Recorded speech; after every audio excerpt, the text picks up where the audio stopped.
Hello everyone, welcome to Sarvodaya classes. Sarvodaya classes में आप सभी का स्वागत है। जी हाँ, आप अपनी स्क्रीन पर जो पढ़ रहे हैं वो एकदम सही है। We are close to a world war, ये स्टेटमेंट दिया है डोनाल्ड ट्रंप के द्वारा दिया गया है और इन्होंने कमला हैरिस के कंटेक्स्ट में ये स्टेटमेंट दिया है। यहाँ पर आप देख सकते हैं कि द टाइम्स ऑफ इंडिया का ये आर्टिकल है, Trump says we are close to a world war in criticism of Kamala Harris and Tim Walz, right. यानी कि आपको मालूम होगा कि आगामी नवंबर के महीने में यूएसए में प्रेसिडेंट पद के लिए इलेक्शन होने वाले हैं। उन इलेक्शन को ध्यान में रखते हुए आज की डेट में दोनों नेता पक्ष और प्रतिपक्ष दोनों की तरफ से क्या है, राजनीतिक चीज़ों को लेकर के यहाँ पर बयानबाजी की जा रही है, राइट। हाल ही में हुआ क्या है कि डोनाल्ड ट्रंप और कमला हैरिस के बीच में जो डिबेट होनी है, यानी कि जो प्रेसिडेंशियल पद के लिए ओपन डिबेट होनी है, उसको लेकर के आम सहमति बन गई है। और इसी को लेकर के इन्होंने यहाँ पर स्टेटमेंट दिया है कि यूएसए के जो इलेक्शन होने वाले हैं वहाँ पर जो यूएसए की जनता है वो मुझे चुने। उसके पीछे कारण क्या दिया है इन्होंने कहा है कि पूरा वर्ल्ड जो है एक वो वर्ल्ड वार की तरफ जा रहा है, इस वजह से यूएसए के लोगों को मुझे चुनना चाहिए क्योंकि कमला हैरिस जो है चीज़ों को संभाल नहीं पाएंगी, राइट। यहाँ पर चाहें तो आप इस चीज़ को देख भी सकते हैं। आइए हम लोग हर एक चीज़ को पूरी तरीके से समझने का प्रयास करते हैं कि ये क्या इशू है। जो डेट और डिबेट का इशू निकल के आ रहा था वो क्या था, राइट। देखिए, डोनाल्ड ट्रंप और जो कमला हैरिस हैं उनके बीच 10 सितंबर को डिबेट होने के लिए सहमति बन गई है। इससे पहले क्या देखने को मिला था कि डोनाल्ड ट्रंप और कमला हैरिस दोनों अलग अलग मीडिया जो ब्रॉडकास्टर हैं उनके लिए मांग कर रहे थे। यानी कि डोनाल्ड ट्रंप का कहना था कि वो फॉक्स न्यूज़ के साथ में डिबेट करना चाहते हैं, यानी फॉक्स न्यूज़ इसको ऑर्गेनाइज कराए तब ये डिबेट करना चाहते हैं। वहीं कमला हैरिस का कहना था कि जो डिबेट पहले जो बाइडन के साथ में तय की गई थी उसी डिबेट पर होना चाहिए, यानी कि 10 सितंबर को होना चाहिए, वो भी किसके साथ में, एबीसी जो ब्रॉडकास्टर है उसके साथ में। इसको लेकर के काफ़ी तीखी प्रतिक्रिया दोनों के बीच देखने को मिलती है। उसके बाद क्या है, अब ये आम सहमति बन गई है और इस बात की पुष्टि जो है अमेरिका का जो टीवी न्यूज़ है एबीसी ने की है कि दोनों क्या है इस चीज़ को लेकर के राजी हो गए हैं। और इसको लेकर के आपको बता दूं मैं कि इससे पहले जो डिबेट हुई थी जो बाइडन के साथ में, जो डोनाल्ड ट्रंप की डिबेट हुई थी और जिसके बाद बहुत क्रिटिसाइज किया गया और उसके बाद इनको पद अपना छोड़ना पड़ गया यहाँ पर और नॉमिनेशन से अपना नाम वापस लेना पड़ गया, उसको ऑर्गेनाइज किया था सीएनएन के द्वारा। और सीएनएन में ही इन्हें ट्रंप ने बताया है कि डोनाल्ड ट्रंप अगर देखा जाए तो 3 डिबेट करना चाहते हैं। पहली वो फॉक्स न्यूज़ के साथ में करना चाहते हैं 4 सितंबर को, उसके बाद जो 10 सितंबर को है वो एबीसी के साथ करना चाहते हैं और एनबीसी के साथ ये 25 सितंबर को डिबेट करने के लिए तैयार हैं। अब इस डिबेट में कितने लोग होने वाले हैं, कहाँ पर ये डिबेट होनी है और कैसे इसको ऑर्गेनाइज किया जाएगा, इन सारी चीज़ों को लेकर के तैयारियां चल रही हैं। और ट्रंप ने कहा कि वो अपना रिकॉर्ड ठीक करना चाहते हैं, इस वजह से क्या है वो इस डिबेट में पार्टिसिपेट कर रहे हैं। यहाँ पर आप वॉइस ऑफ अमेरिका का एक आर्टिकल है, देख सकते हैं, Harris Trump agree to US presidential debate, right. अब आपका प्रश्न ये भी आ सकता है कि डिबेट को लेकर के इतना ज़्यादा यहाँ पर रोष क्यों है और इसकी शुरुआत कैसे होती है। तो देखिए, मैं आपको एक बहुत ही इंटरेस्टिंग कहानी बताता हूँ इसके पीछे। दरअसल बात यह है कि साल 1858 में अमेरिका के इलिनॉय राज्य के सीनेट में, यानी कहने का मतलब है कि यहाँ पर राज्यसभा के चुनाव हो रहे थे, राइट। और रिपब्लिकन पार्टी के उम्मीदवार थे अब्राहम लिंकन और वहीं सेकंड साइड बात करें यानी अपोजिट साइड बात करें तो वहाँ पर थे स्टीफन डगलस। बात ये थी कि जहाँ पर डगलस भाषण देने के लिए जाते थे, अपना डगलस के भाषणों की जो कही हुई बातें होती थी उन्हीं बातों में से खामियां निकाल करके लिंकन वहाँ पहुँच जाते थे और फिर वहाँ पर अपना भाषण देते थे। तो इसको ध्यान में रखते हुए क्या होता है कि डगलस इनको इनवाइट करते हैं कि आप आइए और हम लोग सामने सामने ओपन डिबेट करते हैं। इसके बाद क्या है, जो लिंकन थे वो तैयार ही बैठे हुए थे इस चीज़ के लिए। और उसके बाद 102 साल बाद यहाँ पर यानी कि साल 1960 में क्या होता है कि इस प्रेसिडेंशियल डिबेट की शुरुआत होती है। तो ये क्या है, इसके पीछे एक स्टोरी है छोटी सी, जहाँ से क्या है चीज़ें यूएस में चलना स्टार्ट हुई, राइट।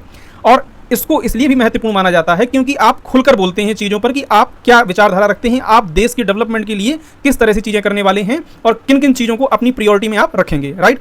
आगे यहाँ पर हम लोग देखें तो इन्होंने ये भी कहा कि अमेरिका की हालत क्या है, बहुत ज़्यादा खराब है। डोनाल्ड ट्रंप का ये स्टेटमेंट है कि अमेरिका की हालत बहुत ज़्यादा खराब है और दुनिया विश्व युद्ध के करीब है। और यहाँ ऐसे लोग हैं, इनका इशारा जाहिर तौर पर कमला हैरिस की तरफ था, यहाँ पर ऐसे लोग हैं जो इन हालातों में कुछ नहीं कर पाएंगे, राइट।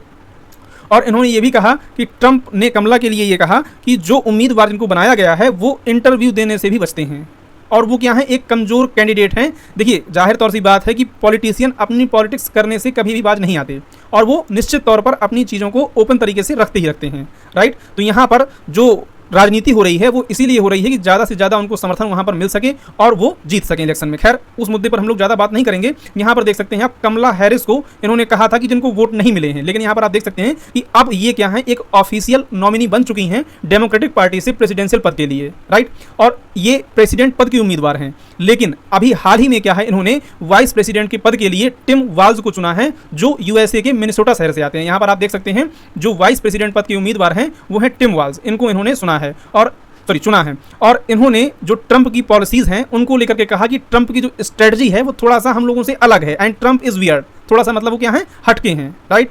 तो इस तरीके से देखा जाए क्या है यहाँ पर प्रेसिडेंट और वाइस प्रेसिडेंट डेमोक्रेटिक पार्टी के देखे जाएं तो डेमोक्रेटिक पार्टी से प्रेसिडेंट पद की उम्मीदवार हैं कमला हैरिस और वाइस प्रेसिडेंट पद की उम्मीदवार हैं टिम वाल्ज। वहीं अगर सेकेंड साइड बात की जाए यानी अपोजिशन में बात की जाए तो डोनाल्ड ट्रंप हैं रिपब्लिकन पार्टी से उम्मीदवार और जेडी वेंस को उन्होंने चुना है अपने उपराष्ट्रपति के पद के लिए, राइट।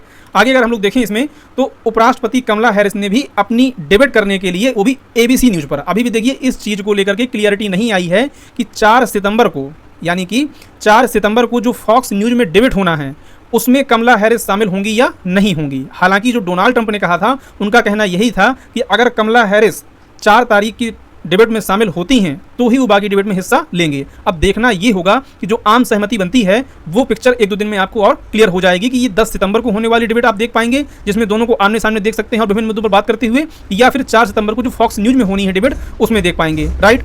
इसके अलावा देखा जाए तो उन्होंने आगे ये भी कहा है कि वो यानी कमला हैरिस जो 10 सितंबर को डिबेट होनी है उसके बाद वो एक डिबेट में भाग और ले सकती हैं।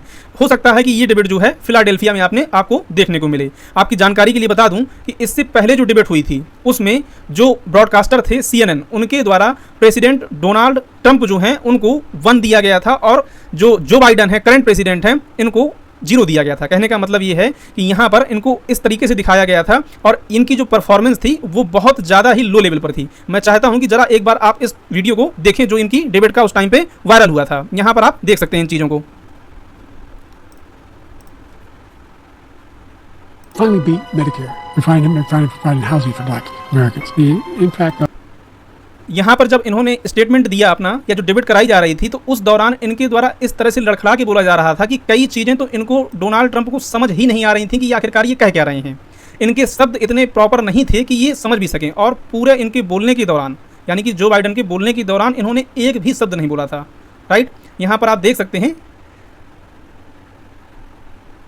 इस तरीके से ये जो है लड़खड़ाते हुए नजर आए थे। इस वजह से क्या है ये इंटरव्यू और भी ज़्यादा वायरल हुआ था और इसके बाद से क्या है इन पर प्रेशर बनाया गया कि ये क्या करें, अपने पद से हट जाएं, यानी कि ये अब कॉम्पिटेंट नहीं रहे जो कि वहाँ पर उम्मीदवार बनाए जा सकें। किसके लिए?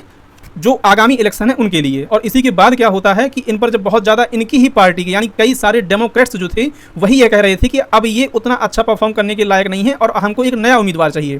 पहले ये मना करते रहे हालांकि कि ये पद नहीं छोड़ने वाले हैं, लेकिन एट लास्ट जो है इन्होंने क्या किया, अपना पद छोड़ दिया और जो वाइस प्रेसिडेंट थी कमला हैरिस उनको अपना समर्थन दे दिया। और इस तरीके से क्या होता है कि कमला हैरिस जो है आज की डेट में उम्मीदवार बन चुकी हैं। हालांकि जिस तरीके से कमला हैरिस ने अपनी बढ़त बनाई हुई है यहाँ पर वो देखने लायक है। फिलहाल आगे ये देखना होगा कि जो आगामी इलेक्शन है उसमें किसको जीत यहाँ पर मिलती है। आई होप कि आपको चीज़ें समझ में आई होंगी और अगर आपको वीडियो पसंद आया है तो प्लीज़ चैनल को सब्सक्राइब कर लीजिएगा। Thank you for watching.